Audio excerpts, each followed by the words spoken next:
موسیقی کے بارے میں کیا کہنا چاہیں گے؟ آپ عمومی طور پہ یہی تصور پایا جاتا ہے کہ یہ اسلام میں حرام ہے۔ اس کا جواب خود قرآن مجید نے دے دیا ہے۔ سورہ اعراف میں اللہ تعالیٰ نے یہ بتا دیا ہے کہ اے پیغمبر آپ لوگوں کو اچھی طرح زور کے ساتھ بتا دیں کہ کھانے پینے کی چیزوں کے سوا میں نے صرف 5 چیزیں حرام کی۔ یہ اللہ تعالیٰ کا ارشاد ہے کہ اے پیغمبر آپ لوگوں کو بتا دیں کہ کھانے پینے کی چیزوں کے سوا میں نے صرف 5 چیزیں حرام کی ہیں، اور پھر اللہ تعالیٰ نے گن دی ہیں وہ چیزیں۔ فرماتے ہیں میں نے بدکاری کو حرام کیا ہے، میں نے حق تلفی کو حرام کیا ہے، میں نے لوگوں کی جان مال اور عزت کے خلاف کسی اقدام کو حرام کیا ہے، میں نے شرک کو حرام کیا ہے، میں نے اپنی طرف سے کسی چیز کو حرام قرار دینے کو حرام کیا۔ تو اس وجہ سے ان 5 چیزوں کے سوا کوئی چیز حرام نہیں۔ یہ خود قرآن مجید نے فیصلہ کر دیا۔ میں تو لوگوں سے کہتا ہوں کہ قرآن کی اس آیت کو اپنی میز پر رکھ چھوڑا کریں تاکہ حرام حلال کی بحث ہمیشہ کے لیے ختم ہو جائے۔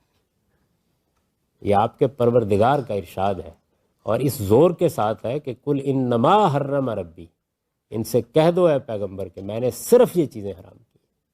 تو اس وجہ سے جو آدمی بھی اس کے سوا کسی چیز کو حرام کہتا ہے وہ قرآن مجید کے اس سری ارشاد کے خلاف بات کرتا ہے۔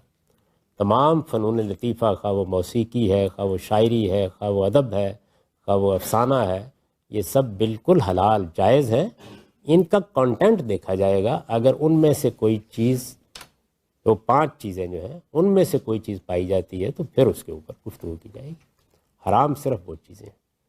تو اس وجہ سے نہ شاعری حرام ہے، نہ مصوری حرام ہے، نہ موسیقی حرام ہے، نہ غنا حرام ہے، کوئی چیز بھی حرام نہیں۔ یہ ساری چیزیں اللہ کی نعمتیں ہیں، بلکہ اس آیت میں اوپر ان نعمتوں کے بارے میں اللہ تعالیٰ یہ کہتے ہیں کہ یہ جتنی زینت کی چیزیں میں نے پیدا کی ہیں، ان لوگوں سے پوچھو اس کو کس نے حرام کیا ہے۔ بلکہ عام طور پر ہوتا ہے لوگ کہتے ہیں کہ جی ٹھیک ہے اللہ نے پیدا کر دی ہیں تو یہ تو ہمیں نہیں چاہیے کہ ہم اچھے مسلمان اس سے فائدہ اٹھائیں۔ اس کا بھی جواب دے دیا ہے، آگے فرمایا ہے للذین آمنوا، میں نے پیدا ایمان والوں کے لیے کی۔ تو اس لیے یہ ساری چیزیں بالکل جائز ہیں۔ ان کا استعمال برا بھی ہو سکتا ہے، اچھا بھی ہو سکتا ہے۔ میں نے کئی مرتبہ یہ بتایا کہ دیکھیے مولانا الطاف حسین حالی ہمارے بڑے شاعروں میں سے ہیں، خود شاعر ہیں۔ مسدس میں کہتے ہیں کہ جہنم کو بھر دیں گے شاعر ہمارے، گناہ گار وہاں چھوٹ جائیں گے سارے، جہنم کو بھر دیں گے شاعر ہمارے۔